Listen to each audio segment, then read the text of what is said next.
ખબરોમાં બન્યા રહેવા માટે બેલ આઇકોન દબાવો અને એબીપી અસ્મિતાને સબસ્ક્રાઇબ કરો. અમારી સાથે જોડાઈ ગયા છે સંવાદદાતા ધનરાજ બાગલે. ધનરાજ, શું માનવું છે વાલીઓનું આ એસઓપીને લઈને?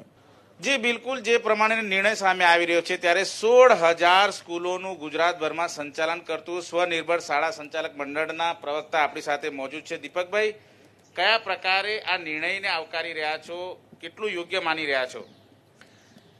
નમસ્તે.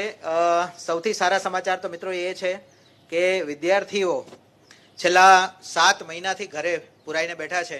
200 દિવસથી વધારે થઈ ગયા છે. ત્યારે ગુજરાત રાજ્યના શિક્ષણ મંત્રી માનનીય શ્રી ભૂપેન્દ્રસિંહ ચુડાસમા સાહેબે આજે જ હમણાં જ એવી ખુશી સમાચાર આપતી જાહેરાત કરી છે. આમ તો કહેવાય કે વિદ્યાર્થીઓ માટે દિવાળી પછી દિવાળી ગિફ્ટ મળી રહી છે. 23મી નવેમ્બરથી શાળાઓ શરૂ કરવાની એક હકારાત્મક અભિગમ સાથેની એસઓપી રજૂ કરી છે. તેને સ્વનિર્ભર શાળા સંચાલક મહામંડળ ગુજરાતના પ્રવક્તા તરીકે હું ડૉક્ટર દીપક રાજગુરુ અને અમારી સમગ્ર સ્વનિર્ભર શાળાઓ તેને આવકારે છે. રાજ્ય સરકાર દ્વારા ઘોષિત એસઓપી જે હશે તેનું વાંચન કરીશું, અભ્યાસ કરીશું.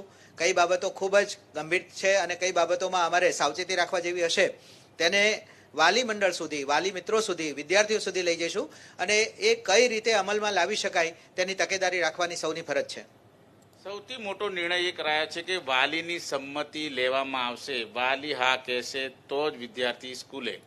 આ નિર્ણય કઈ રીતે?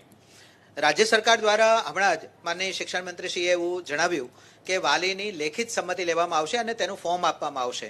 એ ખૂબ આવકારદાયક છે, કારણ કે જ્યાં સુધી વાલી પોતે નહીં ઈચ્છે ત્યાં સુધી બાળક શાળાએ આવી શકશે નહીં.